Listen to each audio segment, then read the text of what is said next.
Hi friends, welcome to aspirants గురుకులం. ఆంధ్రప్రదేశ్ ముఖ్యమంత్రి నారా చంద్రబాబు నాయుడు అసెంబ్లీలో ఎస్సీ వర్గీకరణ అంశంపై కీలక వ్యాఖ్యలు చేశారు. ఎస్సీ వర్గీకరణకు కట్టుబడి ఉన్నామని, అందుకు అనుగుణంగా తాము మాట నిలబెట్టుకున్నామని ఆయన స్పష్టం చేశారు. ఈ తీర్మానాన్ని కేంద్ర ప్రభుత్వానికి పంపనున్నట్లు చంద్రబాబు వెల్లడించారు.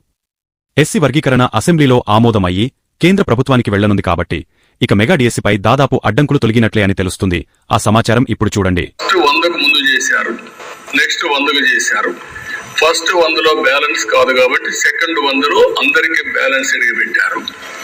మూడో దిశ ఇది బ్యాక్లాగ్ ఉంటే 1 year వరకు బ్యాక్లాగ్ పెట్టారు.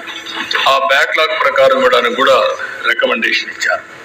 అంటే రిజర్వేషన్స్ ఏ విధంగా వస్తాయంటే ఫస్ట్ 100 పోస్టులు వచ్చినప్పుడు 8 పోస్టులు ఎస్సీ అంటే మాల సామాజిక వర్గానికి వస్తాయి. మాదిగ సామాజిక వర్గానికి 6% వస్తాయి.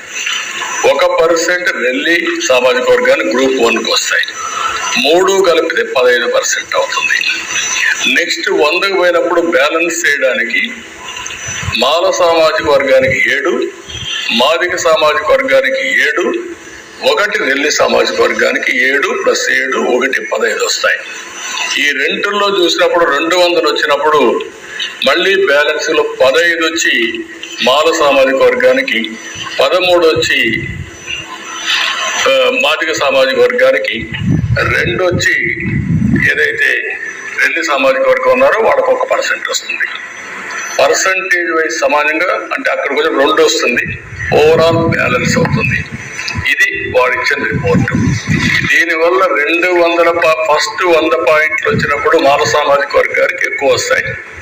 రెండో 100 వచ్చినప్పుడు బ్యాలెన్స్ అవుతుంది. ఓవరాల్ గా చూస్తే 6.5, 7.5, 1% బ్యాలెన్స్ అవుతుంది. ఇది వారు ఇచ్చిన రిపోర్ట్. అధ్యక్ష, ఈ రిపోర్ట్ ని యాక్సెప్ట్ చేయాల్సిందిగా ప్రతి ఒక్కరిని కూడా రిక్వెస్ట్ చేస్తున్నా. ఫ్రెండ్స్, డిఎస్సీ పరీక్షలకు సంబంధించిన తాజా అప్డేట్స్ను మీకు వెంటనే అందించడానికి ప్రయత్నిస్తాము. అలాగే ప్రభుత్వ ఉద్యోగ నోటిఫికేషన్స్ మరియు ఇతర ముఖ్యమైన సమాచారం ఎప్పటికప్పుడు పొందాలనుకుంటే ఆస్పిరెంట్స్ గురుకులం యూట్యూబ్ ఛానల్